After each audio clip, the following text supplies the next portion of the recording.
이어가겠습니다. 23쪽, 교재 23쪽 말소리, 의문론 이어가겠습니다. 지금 이어지는 부분은 솔직히 말씀드려서 제2강은 아니고요.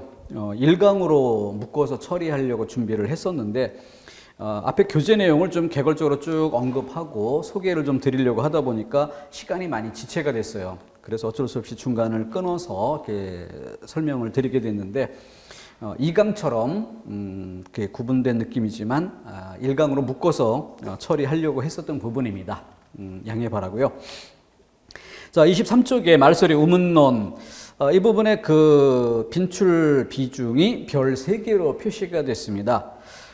실제 그거 이상 중요하다라고 볼 수 있어요. 근데 시험 문제만 놓고 보면, 현상적인 면만 놓고 보면은 이 부분을 직접 문제로 출제하는 비중이 그렇게 높은 편은 아닙니다. 그래서 별 3개로 표시를 했는데 실제 이 부분을 모르면 뒤에 이어지는 우문 변화 현상이나 아니면은 그 뒤에 이어지는 국어생활 단원들, 그러니까 표준 발음법, 맞춤법 이런 부분들을 공부하는데 많은 영향을 끼치게 돼요. 그렇기 때문에 현상적으로 이 부분을 직접 독립된 문제로 출제하는 비중은 별 하나 정도로 낮은 그런 비중으로 보이지만 실제 원리상 뒤에 이어질 부분을 공부하는 기본을 제공하는 역할을 한다. 이런 의미에서 비중이 높다.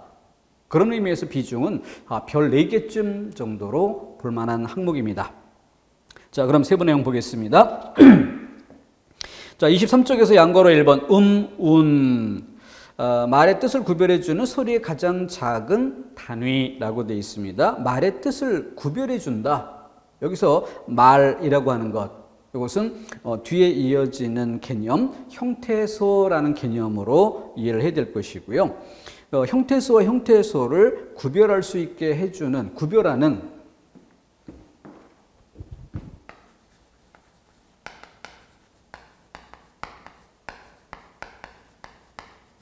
이 형태소라고 하는 것은 뜻을 지닌 최소의 단위라는 것인데, 그럼 이를테면은 밤이라는 글자와 달이라는 글자, 밤이라는 글자와 범이라는 글자, 밤, 편의상 점 하나로 표시해 보겠습니다. 길이를 표시해 본 거예요. 점 2개로. 그러니까 짧게 발음해서 밤, 길게 발음해서 밤. 자, 그러면은 어둠을 뜻하는 밤. 그런데 오른쪽에는 전혀 다른 뜻, 발. 근데 이 차이가 어디에서 구별이 됩니까? 바로 미음 받침과 리을 받침의 차이로 이 말의 뜻과 이 말의 뜻은 전혀 다른 뜻이 되죠. 밤, 범, 아몸과 어몸의 차이. 그런데 이 말의 뜻과 이 말의 뜻은 전혀 다른 뜻이 되고 있습니다. 짧게 발음해서 밤, 길게 발음해서 밤, 밤. 나무 열매라는 뜻 달라지고 있죠. 그래서 지금 여기에서 차이가 뭐예요? 미음 대 리을, 자음, 자음의 차이, 아몸과 어몸, 모음의 차이, 그리고 짧게 길게 장단음의 차이.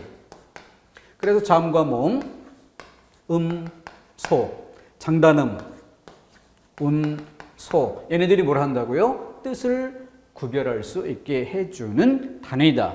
이렇게 개념을 정의해 볼 수가 있겠죠.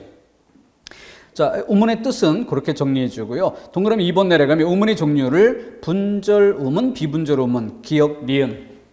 분절 우문, 비분절 우문, 음소를 이야기하고 운소를 이야기한 것입니다. 그 중에 분절 우문인 소, 이걸 다시 자음과 모음으로 나누고 그 단자음 14개, 이중자음 5개, 모음은 단모음 10개, 이중모음 11개 등으로 나눠 설명했습니다. 가볍게 보세요. 다시 설명드릴 것이니까. 양구로 2번 내려가면 모음 해서 밑에 모음 체계 표가 나옵니다.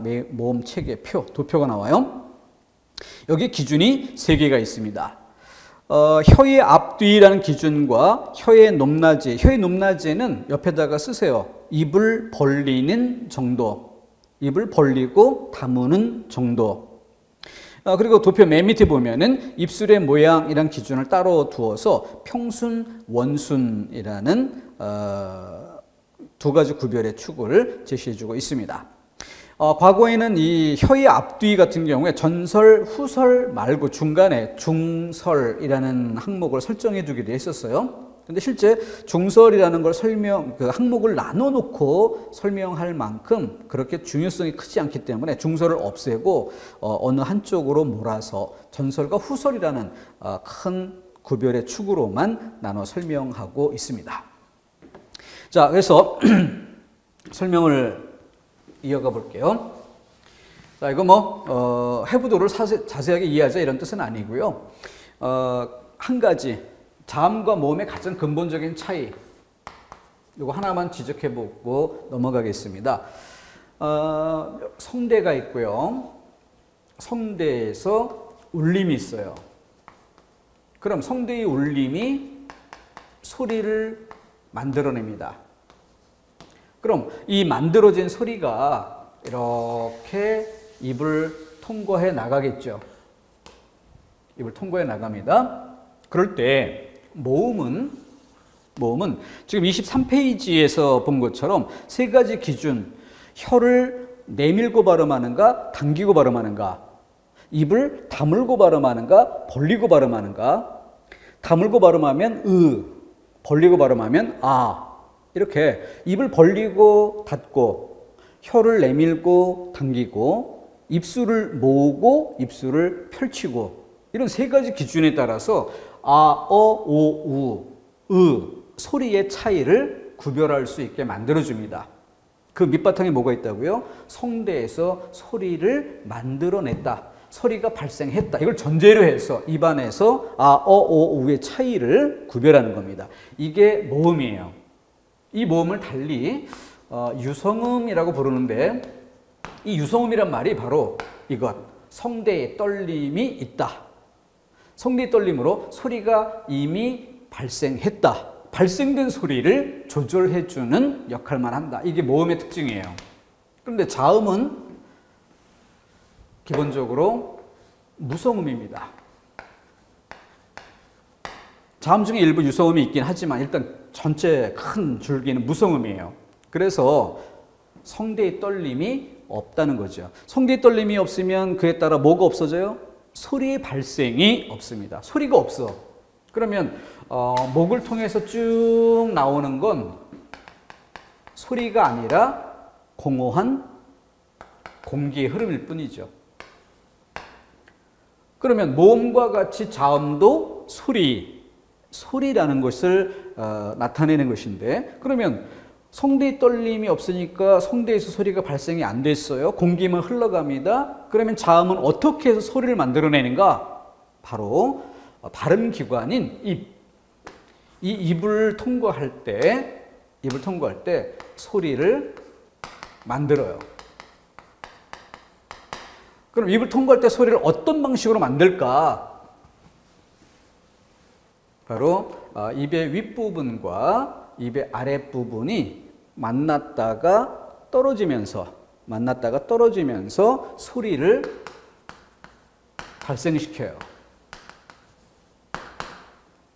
자, 그래서 입에서 공기 흘러가는 것을 막았다가 터뜨리거나 이런 방법으로 소리를 만들기 때문에 모음과 자음의 가장 근본적인 차이가 뭐냐면, 모음은 입을 다물고 발음할 때와 벌리고 발음할 때의 차이가 있습니다.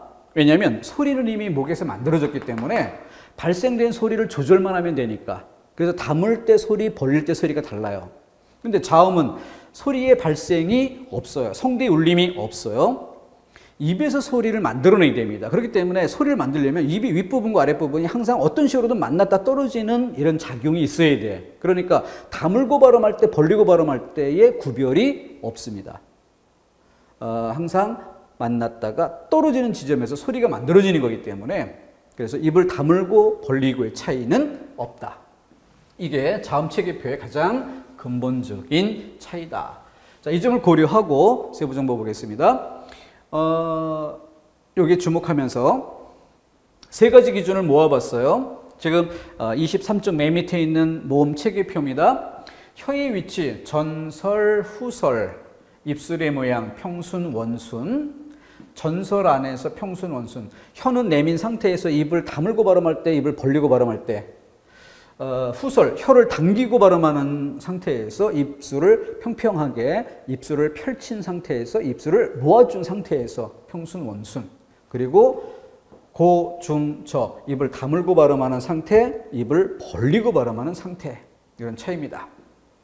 자, 이 중에 가장 기본 축으로 모음 삼각도, 이, 우, 아. 여기 뭐 의 정도 넣어서 그러면은 입을 딱 담은 정도에서는 전설, 후설. 자, 요 의에서 이로 이렇게 가봅시다. 이. 연쇄적으로 발음하면서 혀가 앞으로 내밀어지는지, 우. 혀가 당겨지는지. 그러니까 과거의 개념으로는 의는 중설 모음이었던 거예요. 그런 상태에서 앞으로 내밀면서 전설, 중설 모음에서 뒤로 목 쪽으로 당기면서 후설이죠. 이렇게 비교해서 발음해 보고요. 벌리는 정도, 이건 확실하게 다물고 발음하고 벌리고 발음하고의 차이가 있죠. 중간에 어를 넣어 봅시다.